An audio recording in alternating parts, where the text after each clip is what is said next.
Ja sam danas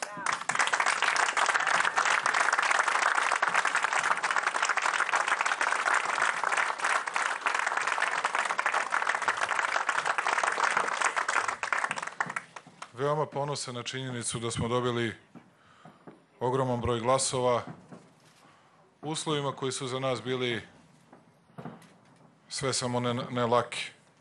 Za nas je ovo važan dan i važno je da se pokazalo u kom smeru Srbija želi da ide. Važno je bilo da pobeda bude čista kao suza, da niko ne može ništa, nigde, ni na koji način da tumači, da nije mala razlika. Dakle, dobio sam 12% više glasova, dakle, negde oko 430.000 glasova više nego svi ostali kandidati zajedno. Biće neobično, ali ja moram da proglasim pobedu.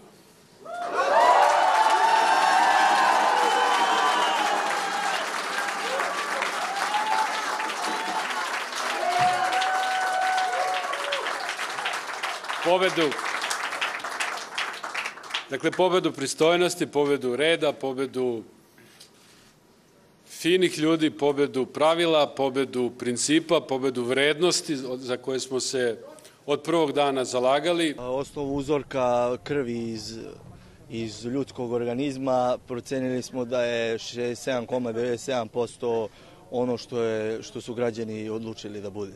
Tako da ja verujem samo u to. Dobro večer, vi gledate Upitnik. Predsjednički izbori, dan posle, šta se menja u Srbiji?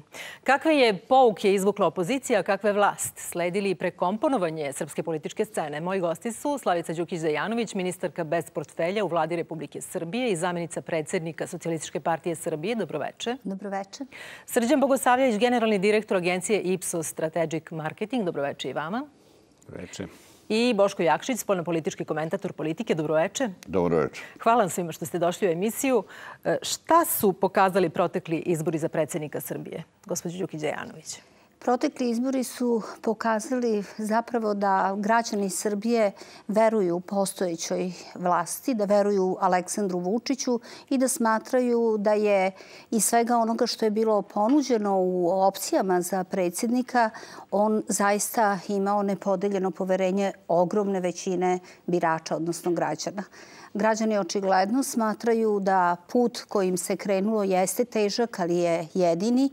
I činjenica da je, iako je premijer rekao da je za 12% dobio više glasova nego li svi ostali, on je zapravo dobio 20% više. Nema neke euforije ni kod njega, ni kod svih nas. 12 poena, to je 20%. To je 20%. Znači, ako je bilo na jednoj strani 10 ljudi koji su učestvovali u toj utakmici, a on dobio 20% više sam, to govori da su građani odlučili da započete reforme, makroekonomska stabilnost, spoljnopolitički tokovi idu na onaj način kako je to upravo bilo i u poslednjih 3, odnosno 5 godina. Gospodine Bogosavljeviću, na osnovu onoga što ste projektovali, što ste procenjivali pre izbora, kako sad vidite konačan ishod? Pa manje više sve je bilo onako, mi smo objavili naše poslednje projekcije i to je manje više u statističkom rasponu koji smo dali su se svi našli. Dakle, u tom smislu nije bilo iznenađenja. Ono što je meni bilo fantastično, ne sad na samim izborima, nego i dok smo merili, a i na samim izborima, da je relativno veliki broj ljudi izašao na te izbore. Podsjetit ću vam, mi imamo 6.800.000 upisanih birača u birački spisak, ali mi u državi imamo 5.200.000, 5.300.000 ljudi sa biračkim pravom prisutni. Ostali žive u inostranstvu.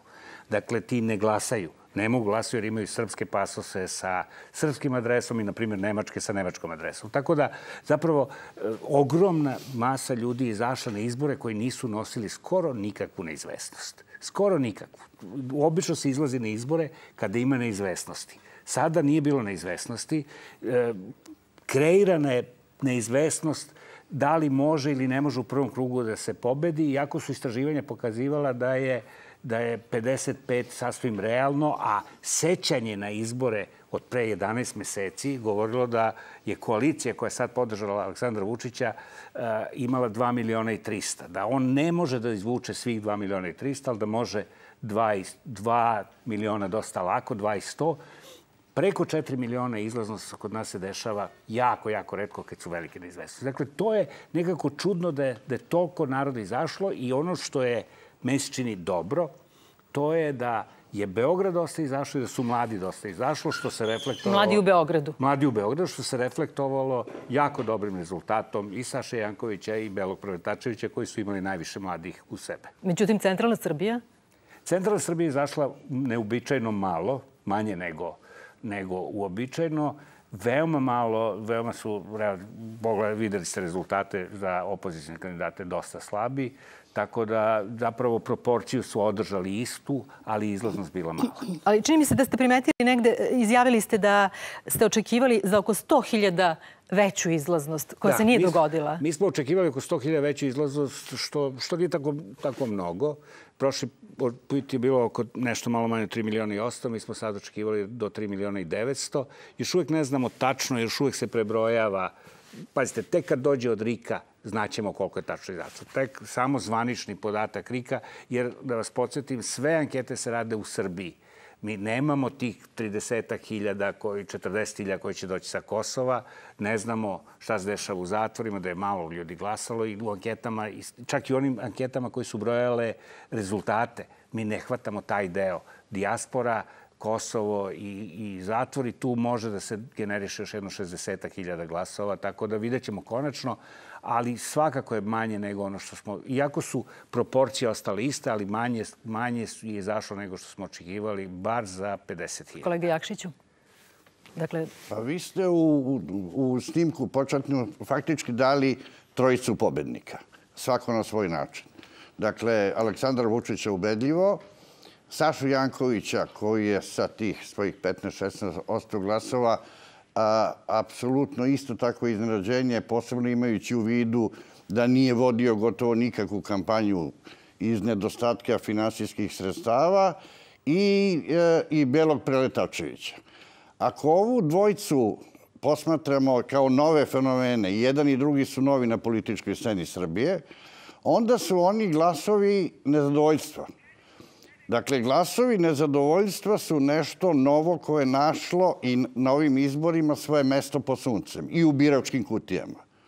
Dakle, nije ta, bez obzira na ubedljiv procenat vlasti od 55, mislim da će vlast pa i Vučić kao predsjednik morati u budućim analizama da vode računa o jednom trendu koji je otvoren, a to je trend rasta glasova i snage ovih nezadovoljnih ljudi koji u Srbiji ima, ja bih rekao, čak i više nego što kada se njihovi glasovi saberu.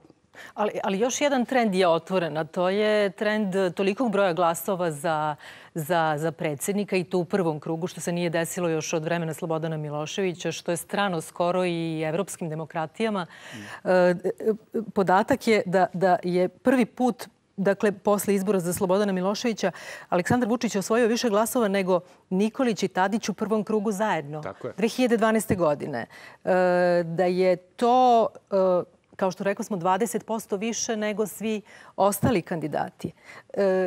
Pritom primećujući da je Srpska napredna stranka jedna od najvećih stranaka u Evropi, odnosno na Balkanu sigurno, kako je rekao Vučić. Dakle, kako to objasniti? Pa, znate šta, tu naravno postoje jako dugačka, može elaboracija bude oko toga šta se sve tu dešavalo da bi se došlo do te velike popularnosti. Mi smo sad, Aleksandar Vučić je dobio više glasova nego što smo imali u nekim izborima ukupno. Vi sećate se da nam je propalo nekoliko izbora jer nismo došli do 3 miliona. Izašli dok je bio onaj zakon o nadpolovičnom učešću upisanih birača, što je stvarno za Srbiju praktično nemoguć uslov, vrlo često. Dakle, šta se tu sve dešavalo da bi on toliku popularnost stekao, ali jedna od stvari koja se svakako primećuje, to je ta iscepkanost protivničke ponude. Zato sam u više navrata govorio da su ovo izbori interesantni da vidimo hoćemo li dobiti novog lidera opozicije. Jer prosto opozicija se toliko iscepkala. Samo pogledajte šta se s Demokratskom strankom sve dešavalo.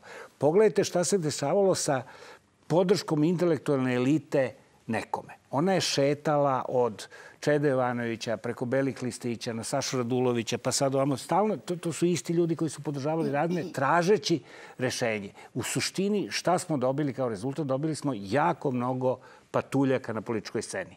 I ovo potencijalno ukrupnjavanje se u suštini nije desilo, jer u ovih 10 drugih kandidata imamo 16% kod Saše Jankovića, što je više nego što je, na primjer, SPS dobio.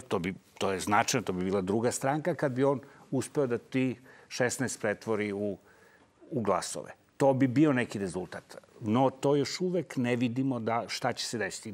Niti znamo da li će on udružiti neku opoziciju oko Demokratske stranke. Ne zaboravite da je Demokratska stranka ipak sad najjača tu infrastrukturno, svakako najjača stranka. Oni su za svega 2 dana skupili 14.000 potpisa. Lako su organizovali te mitinge. Dakle, to je još uvek infrastrukturno dobra stranka. Da li će ona biti pod okriljem toga ili će se stvoriti novi pokret koji će biti konkurentski? Mi ćemo govoriti o tome. Da li će biti rezultat ili ne dobar za opoziciju, to ćemo tek vidjeti kad vidimo šta će se dešavati. Dosta se ovih dana govori i piše i o tome kakav je doprinos koalicionih partnera pobedi Aleksandra Vučića i pre svih govori se o Socijalističkoj partiji Srbije, koliko su njeni birači poslušali poziv Ivice Dačića da podrže Vučića. I u tom smislu se iznose određene sumnje da to nije dovoljno. Pa, znate šta, zavisi ko analizira i šta je tendencija analitičara.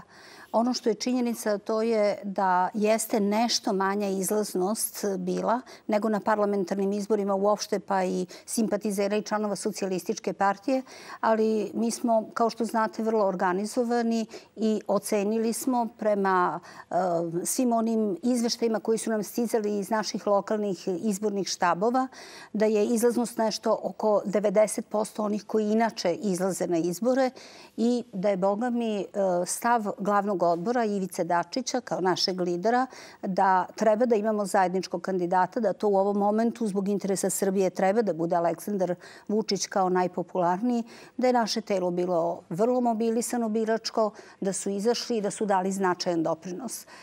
Na kraju sredine u kojima Socijalistička partija Srbije tradicionalno stoji jako dobro, ima preko 25-30% glasova, tu skoro možete sabrati sa parlamentarnih izbora glasove koje je imala Srpska napredna stranka i Socijalistička partija Srbije i to je to. S druge strane, ja zaista mislim da je Aleksandar Vučić mobilisao... Ali tu je, oprostite, bio i Savez vojvođanskih Mađara i... Upravo to hoću da kažem. Mislim da je mobilizacija građana... To je nekih jezikom brojki preko 2.300.000 građana. I ovi koji računaju, oni iz toga izlače zaključak. Ko je tu zatajio, s obzirom da je odličan, kako je rečeno, odziv Bošnjaka? Imamo dosta dobre uvide u lokalnim sredinama koliko je zaista našeg biračkog tela izašlo. S druge strane, a gde je naše biračko telo? Kome je dalo glas ako nismo zajedno radili sa Srpskom naprednom strankom, sa vojvođanskim Mađarima, sa Bošnjacima koji su takođe dali poverenje Vučiću? Procenjivalo se da će negde smetnja za nas i gubitak nekog identiteta može biti zbog toga što će neki naši birači se opredeliti za Vuka Jeremića. Mislim da procenat koji je ostvario govori da se to nije dogodilo i zbog toga mislim da je Socijalistička partija pokazala izvanrednu disciplinu, da kažem, u političkom smislu. Mi smo zadovoljni i mislimo da smo jako korektno uradili ovaj posao. Trebalo je pre svega na tom političkom planu doći do našeg prosečnog birača, do svakog zaseoka i objasniti zašto ovaj put ocenjujemo da naš zajednički kandidat je prednost za Srbiju, a da Ivica Dačić neće biti naš kandidat. I vi ste po oceni mnogih uložili i svoj identitet i svoj potencijal. Mislite li da ćete imati korist ili bi eventualno mogli imati neke štetne posljedice kao partija? Mislim da ćemo da je sigurno pokazano bar dve stvari. Jedna, da su stavovi naših organa prihvaćeni od naših birača i da se oni nisu nigde rasuli. Ne verujem da je neki socijalista dao glas drugim opcijama, možda pojedinačno, ali u velikim sredinama i tamo gde je jak, da kažem, SPS, atmosfera ta politička, tu smo zaista i na osnovu vrlo objektivnih parametara izanalizirali situaciju i narednih dana ćemo naravno to činiti. To je sa jedne strane. S druge strane, smatralo se, kažem, da će Vuk Jeremić nekako biti atraktivan za naše biračko telo, što se uopšte nije dogodilo i mislim da to zaista govore i oni analitičari koji ozbiljne parametre uzimaju razmatranje. Hajde da čujemo. Ako mogu da dodam baš na tu temu. Ja mislim da socijalistička partija gubi identitet. I činjenica da je, ako se socijalistička partija homogenizuje oko Aleksandra Vučića, oko lidera, ako se jedna stranka levog centra okuplja oko vođe stranke desnog centra, desnog centra, onda u tome ima nečeg neprirodnog. I onda to daje za pravo svima onima koji već duže vreme i nekoliko godina kritikuju socijaliste da su spremni svoj stranački identitet da žrtvuju samo po svaku cenu da bi bili u vlasti. I u tome očigledno ima istine i mislim da će to izazvati određene revolte i već ih izaziva unutar stranke, bez obzira naravno što stranačko liderstvo u koje vi spadate to ne želi da prizna. Ali da postoji ta fermentacija unutar socijalista, postoji. Socijalisti bi, po mom dubokom uverenju, trebalo da iskoriste jedan moment koji je svetski sada. Svet je nezadovoljan, pre svega socijalnom neravnopravnošću koja je dramatična i u razvijenim zemljama. Ideja levica se na neki način ponovo vraća kao alternativa ovom neoliberalnom konceptu, a socijalistička partija Srbije kaska za tim idejama. Umesto da se bavi time socijalnom pravdom, svojim istinskim i iskonskim vrednostima koji trebalo da je krasi i koje su nekada krasile, oni se povode pre svega da budu u koaliciji, da budu u vlasti. Ja ne znam šta će recimo biti nagrada. Da li će Dačić dobiti premijersko mesto, što bi mogla da bude neka vrsta kompenzacije za tu disciplinu koju je socijalisti su pokazali sledeći naprednjake. Ne znam da li će to biti. Ako toga ne bude, mislim da je onda i bilo kakav raspored ministarskih fotelja mala uteha za taj gubitak identiteta sa kojim su socijalisti suočeni. Velika smo mi partija da bi činjenica da li imamo jednog ministra više ili manje i da li će Dačić, koji je već bio premijer, biti premijer usput. Uopšte o tome nije ni on sam razmišljao. Ali je rekao da bi lagao kad bi rekao da ne bi prihvatio tako nešto. To jeste rekao i nema iskrenog čoveka koji bi dao drugačiji odgovor. Neiskrenih ima. Znate, interesantno je to dušebrižništvo oko socijalističke partije.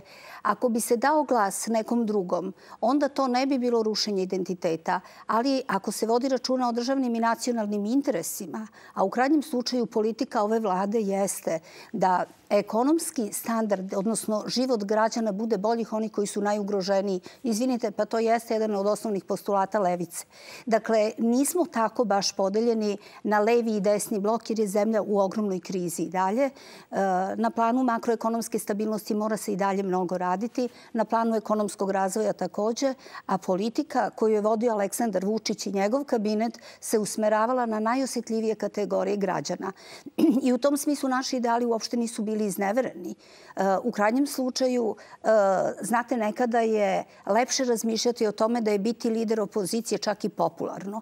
I da smo razmišljali samo o toj nekoj političkoj popularnosti, sigurno ne bismo uradili ovo što smo sa zadovoljstvom uradili. Dali smo prednost Srbiji i državnim i nacionalnim interesima građana i zemlje. Da pogledamo još neke izjave o rezultatima ovih izbora. U konkretnom formatu mog političkog angažovanja mislim da bi trebalo da razgovaramo ipak tek nakon što budemo znali konačne rezultate izbora, ali u svakom slučaju ovde ostajem ovde i ne nameravam da promenim posao niti sferu interesovanja. Moj glavni prioritet je na ovim izborima bio i nastavit će da bude nakon ovih izbora promjena u društvu i promjene u Srbiji koje ja mislim da Srbija zaslužuje i koje mislim da može da sprovede u delo. Mi, srpski radikali, nismo zadovoljni rezultatom koji je postigao naš predsjednički kandidat i mi ćemo u narednim danima razmotriti uzroke i posljedice tih izbornih rezultata. Dovoljno je da navedem primer neustavnog protivzakonitog uputstva Republičke izborne komisije o načinu glasanja na Kosovu i Metohiji, da to bude razlog da ovi izbori budu poništeni i da se organizuju novi predsjednički izbori u Srbiji. Da, mi smo čuli neke reakcije. Da li je uobičajeno, odnosno neuobičajeno je, čini se, to što nije bilo čestitanja, osim možda u slučaju gospodina Parovića, na izbornoj pobedi, kreirana je i atmosfera od strane pojedinih kandidata da su izbori bili neregularni. Vidimo i proteste u Beogradu i u nekoliko gradova Srbije koje podržavaju pojedini kandidati za predsjednika. Šta to govori? Mislim da prosto nečestitanje je nešto što je prosto civilizacijski pomak unazad. To ne valja što nismo radili i nije mi jasno zašto se nije to desilo, zašto kandidati nisu čestitali kada su imali svoje podatke koji su potvrđivali ono što su zvanični podaci ili drugi, oni koji su merili davali. To je jedna strana medalje. S druge strane medalje jeste da naš izborni proces prati, koliko ja znam, 238.000 ljudi sedi u tim kako se zove, izbornim mestima, izbornim komisijama, od čega je negde 70-80% opozicionih predstavnika. Dakle, sve se potpuno prati. Sve je omogućeno se prati. Znali su da će ovako biti, tako da malo čudi što nije došlo do čestitanja i čudi me, nismo zadovoljni. Naravno da ne možete biti zadovoljni kad imate mali procenat, ali tražiti ponovljene izbore zbog toga neće to tako lako ići. To što nije bilo čestitanja zaista nije džentlmenski. Ali ja objašnjenje nalazim za to, ne opravdanje, nego objašnjenje, u predizbornoj kampanji. Dakle, koja je bila prepuna bitangi, hulja, metaka u čelu i tako dalje. Teško je posle jedne takve kampanje da očekujete džentlmenstvo. Dakle, to objašnjenje civilizovanog ponašanja, vi se ponašate civilizovano ukoliko su i civilizovane okolnosti koje prate i predizbornu kampanju i postizborne rezultate. Ovde nije bilo mnogo civilizacijskih, visokih demokratskih dometa tokom kampanje, pa je onda nečestitanje samo još jedna tačka onako trešnja na šlag. Ja zaista mislim da onaj ko izgubi ima pravo da se ljuti i da u ljutnji zaboravi na kultivisano ponašanje. Dobro, i činjenica da smo u medijskoj sferi koja je i dalje prevelika, 1000 medija funkcioniše u Srbiji i presiromašna, svega 400 miliona eura se obrće u medijima. Prosto već mesecima i godinama plasiramo nekulturu kroz medije u velikoj meri, tako da ta nekultura očigledno se lako i pravda te nekulturno ponašanje. Mislim da ipak, ostajem pri tome, da bi bilo mnogo bolje i mnogo za budućnost tih opozicijonih kandidata da su čestitali, da su se izdigli iznad tog, da kaže šta je bilo loše ili neprijatno u predizbornom vremenu. Odličan uspeh Saše Jankovića, međutim, nije potvrđen u predizbornim anketama, gde se procenjivalo da on ima daleko ispod tih odličnih 16%. Bolje je, kažu neki analitičari, bolje bi prošao da je išao sam, da mu je Demokratska stranka dala infrastrukturu, ali i drugačiji imidž od onog koji je bio poželjen i očekivan. A i Demokratska stranka je 2016. godine osvojila oko 6% glasova. Šta vi kažete na to? Evo, rekao sam na početku da su na manje više svi bili unutar tog statističkog intervala, osim Saše Jankovića koji je otišao iznad. Mi smo ga imali na 13 plus minus 1,5, znači 14,5 je očekivano sa velikom verovatnoćom, a on je dobio preko 16. Dakle, pre svega zahvaljujući A, malo manjoj izlaznosti nego smo očekivali i B, neproporcionalnoj neizlaznosti. Dakle, oni koji nisu izašli su više ne izašli za sve ostale, ali kod Saše Jankovića se pojavio broj ljudi u Beogradu pre svega i pre svega mladih koji je neuobičajeno mnogo izašao. I to je dobar rezultat i za njega. Međutim, ne mogu da se složim sa tom tezom da bi bez Demokratske stranke prošao bolje. Demokratska stranka se stvarno nije ni na koji način mešala u kampanju i u teme kampanje koje smo gledali za vreme predizbornih mitinga i predizbornih poruka, a jeste se itekako mešalo u tehničko obezbeđenje, u podršku i prikupljanju ovih potpisa i organizovanje tih mitinga, ali i kontroli izbornog postupka na kraju. Šta to sad znači nadalje? Vi ste počeli tu priču. Šta je najlogičniji sled i potez u postoizbornom periodu? Idu i izbori za grad Beograd do godine u proleće. Šta će Saša Janković sa svojom izbornom pobedom? To treba pitati naravno Sašu Jankovića, šta će on uraditi. Ali ono što je jasno, to je da ovako iscepkana scena politička, prvo na dva velika bloka, pa onda u svakom od tih blokova na puno nekakvih, i to ne tako prijateljski orijentisanih grupacija, to ne može da bude ozbiljan, ne protivnik koji će smeniti ovu vlast, nego protivnik koji će kontrolisati bolje, koji će doprineti da parlament radi bolje. Ovako iscepkana scena ne može da preživi taj test. Vi mislite da opozicija nije dobila svog lidera? Ja ne znam da li je dobila. Da je neko dobio 25%, da je bio drugi krug, bio bih siguran da je dobila. Ovako ne znam, jer ne znam šta će se dešavati. Ne vidim da još uvek da je Saša Janković taj kome, na primjer, Vuk Jeremić priznao i rekao da, vi ste pobedili, vama prepuštamo i se povlačimo. Šta vi kažete? Vi ste podržali tog predsjedničkog kandidata? Mislim da Saša Janković sa tih 16%, taj kapital je veoma ozbiljan i dovoljan da on krene kao embrion nekog novog ukrupnjavanja te fragmentisane opozicije. Je li to moguće s obzirom na predizborno iskustvo da se nisu mogli dogovoriti oko jednog kandidata? Mislim da njemu predstoji velika borba ne protiv vlasti, nego upravo u tom delu liberalne proevropske opozicije. Ako ja mogu da se ulazim u brojke i statistike, ako to je Srđanov posao, onda bi je rekao tako je. Jankoviću je pomogla logistika Demokratske stranke. Ali mislim u manjoj meri odmoglo recimo to što su ga onda negde identifikovali sa Šutanovcem. Njemu je Šutanovac skidao glasove. Struktura organizaciona mu je donosila glasove i dobio je više nego što je izgubio, ali on, mislim da sada, u narednom periodu, on više na to ne može da računa.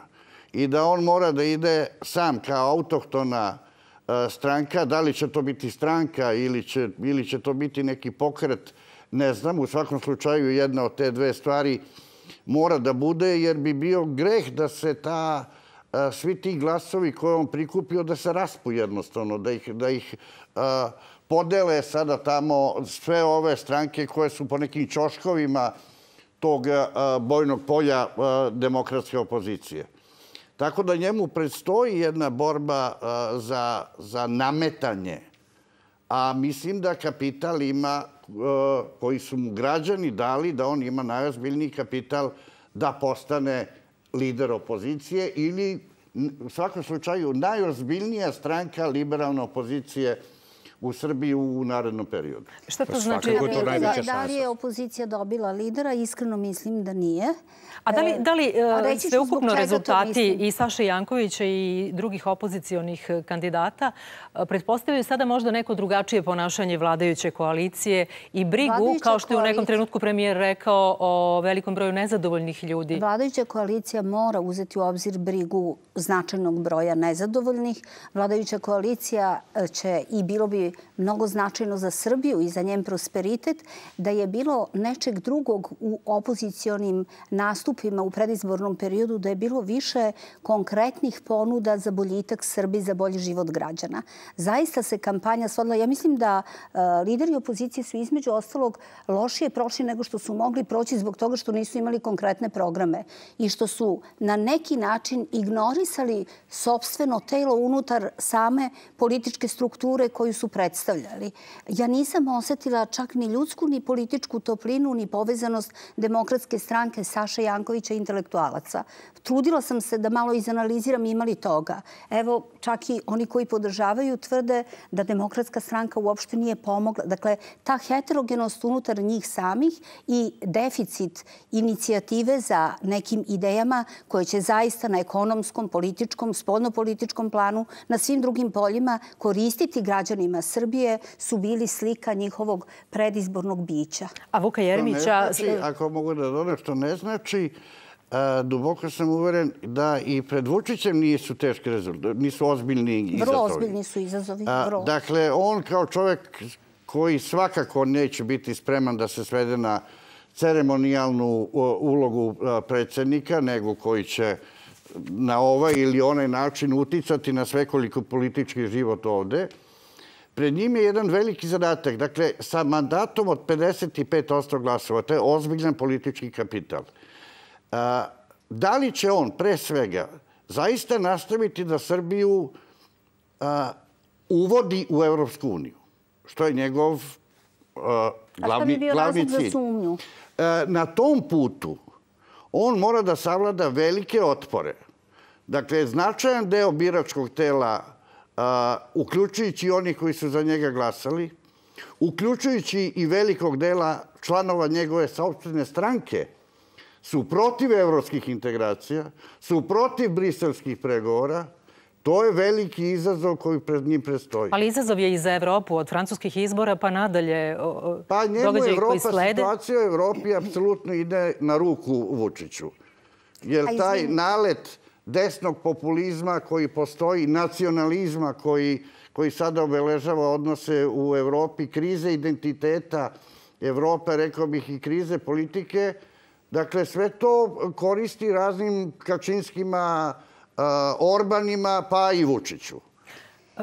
Gospodine Bogosavljeviću, Vuk Jeremić u izbornu trku ušao kao jedan od favorita. Agencije su za ispitivanje javnog mnjenja registrovali njegov pad. Šta je greška Vuka Jeremića da je završio kao četvrti i pored velikih mogućnosti u kampanji, kao što smo videli, i za Luke Maksimovića? Teško je pričati da li je to greška ili naprosto splet okolnosti bio loš po njega. Broj kandidata koji su pojavili su loši po njega. Činjenica da se SPS opredelio za vrlo jasnu i konkretnu podršku Aleksandru Vučiću, jer on je startovao, sećam se, pred 2 meseca kad smo počeli da merimo predizborne, da on je bio tada najbolje plasiran posle Vučića. I bio je, u varijanti u kojoj smo merili Nikolića, bio je viđen za drugi krug. Međutim, tada je među onima koji su glasali za njega bio veliki broj simpatizera, koji bi glasali za njega, bio veliki broj simpatizera Socijalističke partije, koji je strašno brzo nestajao. Isto tako se videlo kako je ko od novih kandidata ulazio, tako mu je odvlačio birače. Saša Janković i on su imali preklapanje negde oko 40% birača, su se mislili između njih dvojice i većina se opredelila na kraju za Sašu Jankovića. Dakle, prosto zato što su to bili ti koji su nekako čistije videli, jasnije videli kod Saše Jankovića ono što su oni želeli, a to je ta proevropska budućnost Srbije. Pri čemu moram da kažem Bošku, kad gledate koliko ljudi je opredeljeno za Evropu u ovom trenutku. Mi inače ne volimo mnogo Evropu, ali glasamo za nju. Mnogo više ljudi, duplo više ljudi kaže ja hoću da idem u Evropu u odnosu na broj ljudi koji kaže meni se Evropa dopada. Dakle, to je prosto nešto što jako dugo traje. Ko su ti koji su sada glavni nosioci proevropske ideje? Pa to je u ovom trenutku SNS. Ne izvorno, nego zato što je to prosto najmasovnija stranka. I zato što njen lider ih u to uvlači. Ne zato što su oni lidera naterali na to, nego su i nisu opredelili za to. Da je to taj veliki izazov da on pobedi većinsko ili ozbiljni otpor takvim tendencijama. Da, I on, to jeste, naprosto, oni su sad ti, oni su Vučićev prioritet su evropske integracije, kao i kosovski pregovori. I pritom... Ali obe te teme nemaju preteranu podršku njegovog biračkog tela. I pritom mislim da političari ne mogu kažu ono što ja mogu i mi možemo ovde, a to je da su nama zapravo ti pregovori, odnosno usklađivanje sa evropskim zakonima neuporedivo važnije nego da uđemo u samu Evropu. Još samo to, kakva mislite da je politička budućnost Jeremića? On je najavio ostanak u Srbiji, nastavak bavljenja politikom. Što mislite da bi bio na tom delu, na tom opozicionom polu logičan sled događaja? Znajući dosta o njemu kao jednom izuzetno vrednom i ambicioznom čoveku, mislim da će on svakako nastaviti se bori, ali da su njegovi potezi u ovoj kampanji i taj splet okolnosti su bili takvi da mu ne obećavaju neku ozbiljnu ulogu. Neki novi DSS, otprilike. Bilo je bolje da se oslonio na neku staru stranku nego što je ovo uradio sada. Svakako da on ima taj potencijal da pokrene tu vrstu ljudi koje je DSS nekad držao i verovatno bi bio ozbiljan konkurent za jedan broj glasača SPS-a, ali neće mu biti ni malo lako sa ovakvim rezultatom. Dobro, ovog puta se to nije dogodilo. Ne, kad bi pokrenuo stranku, bio bi takvac. A kad bi pokrenuo stranku, malo je i levo i desno. Nekako nije bilo... Socijalisti se po svaku cenu trude da pokažu Vučiću da pošalju poruku koliko su bili lojalni u ovim izborima. Ne, znate šta, upravo taj evropski put, bolje reći standardizacija i to evropsko biće koje zaista kome pripadamo je jedan od bitnih razloga gde se mi preklapamo sa Srpskom naprednom strankom. Ta vojna neutralnost i kompletan odnos prema običnom čoveku, to je zajednički imenitelj naše dve osnovne, da kažem, osnovna dva politička subjekta u ovoj vladi, SPS-a i Srpske napredne stranke. Inače, imamo svoj identitet i kad bude zemlji malo bolje, to je s građanima bolje, obećavam da će taj identitet doći do izražaja. Hajde da čujemo još nekoliko izjava predsjedničkih kandidata. Pobedila je apstinencija.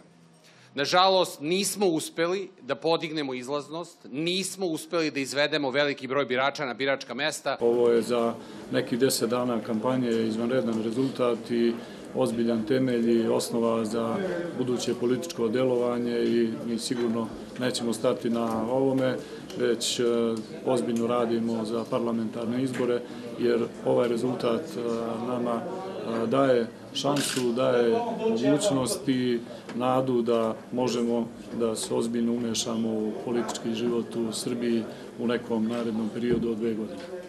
Moja misija na ovim izborima je bila da ne vređajući nikoga, ne koristeći teške reči, pomognem da se očuva taj minimum minimuma glasova ljudi koji ovu politiku podržavaju. Ja se nadam i negde se molim Bogu da će podariti snage Aleksandru Vučiću da vodi Srbiju jednom sigurnom i stabilnom rutom u ovom nestabilnom političkom i svakom drugom vremenu.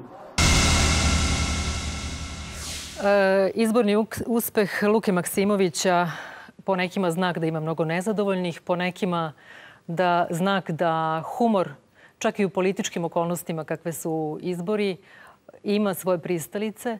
A vi šta kažete? Mislim da je to čist protest. Glas, to je glas nezadovoljstva.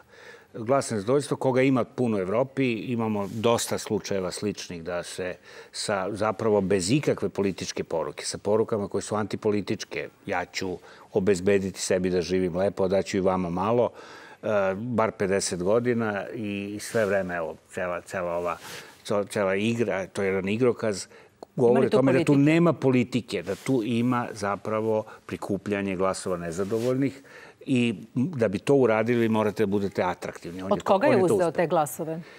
On je dosta doprineo izvlačenju apstinenata, znači dobio je dosta apstinenata, a prošetao je kroz biračko telo mnogih, znači uzeo je čak i od Vuka Jeremića, od Saše Jankovića i od Šešelja, to ono što smo primetili. To će postizborne analize bolje pokazati. nego pred izbore. Sad čekamo posizborne prve rezultate. To će se videti malo detaljnije. Ali dok je on rastao, tačno smo videli kako on raste, da su ovi padali i ono što je zanimljivo, to i Šešelju je oduzeo jedan broj glasova. Šta je sledeći korak logičan? Ukoliko bi Luka Maksimović stekao politiku, napravio je, ukoliko bi krenuo nekim ideološkim jasnim pravcem, on bi onda bio sličan svim ostalim političarima. A više ne bi bio više on. Dakle, ja mislim da ovakve stvari mogu da traju jedan kratki period. On je već u Mladenovcu imao jako veliki uspeh, napravio uspeh. Moguće da će sa ovim istim igrokazom uspeti još na nekim brzim izborima, na primjer beogradskim, ali na dugi rok ja prosto ne mogu da verujem da je to moguće. I to smo videli i u drugim zemljama. Setimo se predsjedničkog kandidata u Hrvatskoj koja je posle 17% došla na 3 momentalno i potom nestao. Momentalno, za godinu dana. Tako da, dokle bude uspevao da bude atraktivan ovoliko, on će privlačiti te koji smatraju da je cela politička ponuda grozna. To je odraz gađenja na politiku. Je li vama to opomena i posebna odgovornost za vas iz vladajuće koalicije? Ja mislim da taj smisao za humor zaista mobiliše neke ljude da se pokrenu, pa makar ne rekli ništa. I ja zaista mislim da je najveći broj onih koji su ili apstinenti ili onih koji kad izađu precrtaju sve, da su oni prosto, eto, dali glas nekom ko sigurno neće biti i nema perspektivu i nema budućnosti. Slažem se potpuno. Mislim da je trajanje perspektive takvih kandidata i perspektiva takvih kandidata kratka, da se polako već gasi. Ovo su mnogo efektniji beli listići od belih listića. Beli je bolji beli listić od belih listića. Čak i to beli. Jeste, čak i beli asocira na bele listiće i mislim da je zaista to uglavnom. Mada, ako je uzeo i Vuku Jeremiću i ako analize pokazuju da je uzeo i Saši Jankoviću i Šešelju, onda to govori o kvalitetu i tih opcija. Pa i tu su bili protest glasovi također. Ti protest glasovi su išli. Da sam u vlasti, ja bi akcent stavio na taj stepen nezadovoljstva. Simptom nezadovoljstva koji je iskazan kroz svu tu satiru i humor koji je Beli jako dobro artikulisao. Ja priznajem da ja živim u jednoj ozbiljnoj zemlji, ja bi taj njegov humor, inventivnost, ja bih glasao za njega. Ali, nažalost, ne živim u ozbiljnoj zemlji i ne mogu da rizikujem da svoj glas neozbiljno dam. Beli je manje više za jednokratnu upotrebu i mislim da njegovo vreme ističe i da tih 10% glasova koje on dobio, sada će to biti predmet kidisanja raznih političkih hijena koje će se baciti da to privuku delove na svoju stranu, jer je jasno da niko ozbiljan u Srbiji valjda ne bi želeo Belog za predsjednika. Da li je jasno? To je 300.000 glasova, ljudi. Preko 300.000 glasova. Preko 300.000 glasova u prethodnim izborima su imali samo SNS i SPS. To je igraonica nezadovoljnih. Niko nije imao. Ko su najveći gubitnici ovih izbora? Pa znate šta, pošto ovo nisu partijski izbori, teško se može govoriti da su partije gubitnici. Partije svakako nisu iskoristile izbore što obično koriste, koje kad nemaju šanse da pobede, koriste za promociju svojih ideja i promociju sebe. To partije nisu iskoristile. Sigurno su najveći gubitnici oni koji su dobili mnogo manje od svojih partija i u tom smislu bi verovatno Saša Radulović bio šampion jer njegova partija je... Šešelj za njim. Manje od partije, manje od popularnosti trenutno, manje od ono što su dobili. Dakle, svi koji su dobili manje od svojih partija su Čanak u Vojvodini? Čanak je otprilike na nivou popularnosti sadašnjem svoje stranke, dok su, na primjer, i Radulović i Šešelj ispod sadašnje, ne samo one bivše. Dakle, Čanak je u Vojvodini bolje prošao na lokalnim izborima pre godinu dana, ali je dosta izgubio sa tom koalicijom i sa nekim... Mi ćemo izjašnjavanje Šešelja čuti kako je najavio... I Obradović. Dakle, svi ti koji su dobili manje, su stvarno... Demokratska stranka Srbije. Demokratska stranka Srbije, ona je stvarno u teškom zalasku. Oni su pokušali da je nešto oporave. Ona nema više od tih 1%. Dakle, ona je tu negde. Meni je jako zanimljiv uspeh Stamatovića van njegovog kraja. On je u Beogradu prošao čak bolje od neki, sasvim pristojno prošlo, ispod 1%, ali to je... Koliko je to pretočeno u glasove? Pa ja ne znam tačno, Beograd, ne mogu setiti sad koliko je izašao Beograd. U poređenju sa Čajetinom koja ima 12.000 stanovnika, gde je on ubedljiv bio sa 61%. On je dobio više glasova u Beogradu nego u Čajetini. Pazite, to je prosto nevjerovatno. Prosto nevjerovatno. Ja ne verujem da... Da li to govori možda o trendovima, o tome da neki lokalni pokreti, Glas provincije, u budućnosti mogu igrati? On je najavio i osnivanje stranke i mešanje politiku. To je jako teško. Lokalne stranke koje polaze iz provincijalnog ka centru manje više nikad nisu uspeli. Imali smo nekoliko relativno uspešnih takvih pokušaja sa Verkom u ligu, ali to je sve ipak ostajalo na nivou lokalnih inicijativa. Nijedna od tih inicijativa nije se pretvorila u nacionalnu stranku. Kada je reč o izbornom bankrotu, kako neki ocenjuju uspeh pojedinih kandidata, očekuje se čak i ostavke nekih lidera. Šešelj će svoju odluku saopštiti u četvrtak, odnosno svoje reagovanje u odnosu na izborni rezultat. Šta vi kažete? Nije to baš česta praksa u našoj politici. To bi bilo dosta neuobičajeno, jer ovde su mnogo puta do sada stranke i njihovi lideri doživljavali fijasko, a da se to uopšte, kao da ih se nije doticalo, nastavili su dalje, što više, ono što često nedostaje, mnogi nisu ni bili spremni da izvrše ozbiljnu analizu izbornih programa. Sjetimo se, to je bilo slučaj sa Borisom Tadićem, koji je rekao, ostavio to za nekoliko meseci. Ne možete vi da izgubite izbore, a da ne želite da napravite analizu zašto ste izgubili izbore. To je svojevremeno radio i Čeda Jovanović, kada nije prošao čak ni u Beogradu. Isto bez ikakve analize uzroka. Tako da bi ostavka kao moralni politički čin ovde bila izuzetak i svakako dobrodošla, bez obzira od koga dolazi. I kompenzovali bi ovo na čestitanje. Prihvatanje odgovornosti, lične odgovornosti, pogotovo za predsjedničke izbore koji su ime i prezime. Dakle, nisu stranke. Pa ja mislim, znate, da ostavka u politici znači zabluda za prethodne odluke. Oni političari koji su bili i u vlasti i u opoziciji, i dobijali i gubili, oni zapravo imaju kompletnu autoedukaciju. I mislim da se mora učiti na sopstvenim greškama. U krajnjem slučaju, zato je potrebno imati ideale, ideje i lidera. Socijalistička partija je, na primjer, to pokazala. Znate da je bilo planirano da budemo potpuno demontirani, pa evo nas. Znači, poručujemo ostalim kolegama iz političkog života da se možda malo može razmišljati i drugačije nego što ovde debatujemo. Nastavit ćemo za neki minut. Dobrodošli natrag. Gospodine Bogosavljeviću, može li se procenjivati na osnovu rezultata? Hoće li doći do neke vrste prekomponovanja političke scene u Srbiji? Neki procenjuju kao 2014. godine kad se desila seča nekih opozicionih partija. Šta bi se moglo dešavati u proevropskom bloku, a šta u takozvanom patriotskom bloku? Kako vi to vidite? Pa i 2014. poruka bila jasna da je nužno prekomponovanje. Nije se desilo. Realno se nije desilo.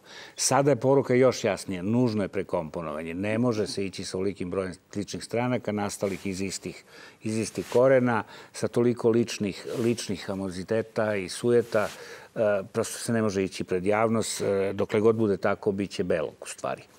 Čak mogu i da korigujemo ono što rekao malo pre, dokle god bude to iscepkana tako politička ponuda, bez ozbiljnih političkih programa, to će ličiti na ovo sada. Dakle, nužnost je potvrđena, sad ćemo vidjeti kako će ta nužnost da se materializuje.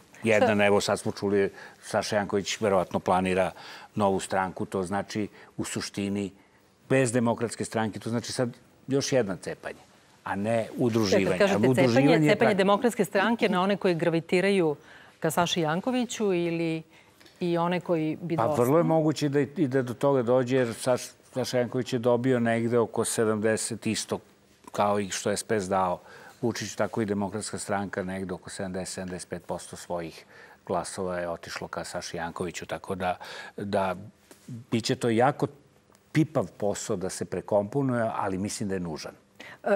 Kojim putem će sad ići vlada, s obzirom da se praktično najveća moć seli u predsjedničku fotelju? Dobro, vlada će imati put i proceduru u skladu sa zakonom. Dakle, do kraja maja meseca Tomislav Nikolić je naš zvanični predsjednik države. 31. najkasnije Aleksandar Vučić treba da položi zakletvu. Pre toga će podneti ostavku i to znači da ćemo početkom juna imati zapravo nov kabinet premijera i on će dati predlog Narodnoj skupštini o ministarskom sastavu svog kabineta. Da li mislite da će biti većih promjena u vladi? Pa nekih promjena će svakako biti. Promjene su uvek poželjne. Očekujem da bude nekih promjena. Možda će to ići kroz promjenu zakona o vladi i ministarstvima, a i personalnih promjena nekih će verovatno biti. Kada je reč o ministrima iz Socijalističke partije, da li tu očekujete promjene i da li inicijativa verovatno... Ne bitne promjene, ali znate, premijer sadašnji prosto ima uvid u to kako socijalisti rade. Iako Socijalistička partija još uvek ima nešto kvalitetno, to su njeni kadrovi. Premijer, dosta se govori o tome ko je Vučićev naslednik. Mislim da će se da li je to možda gospodin Dačić kao eventualno i nagrada za podršku u Pa nije Vučić čovek koji nagrađuje na taj način. Mislim da će verovatno razmišljati pre svega on da li premijer treba da bude najjača politička ličnost, da li to treba da bude ličnost sa najviše znanja iz domena ekonomije, ko zapravo prvo to treba da bude profilno u skladu sa potencijalom i kapacitetima koje ima, koje može dati Srbiji i mislim da zaista smo daleko od toga. Još 2 meseca će ova vlada intenzivno raditi u skladu sa planom koji imamo.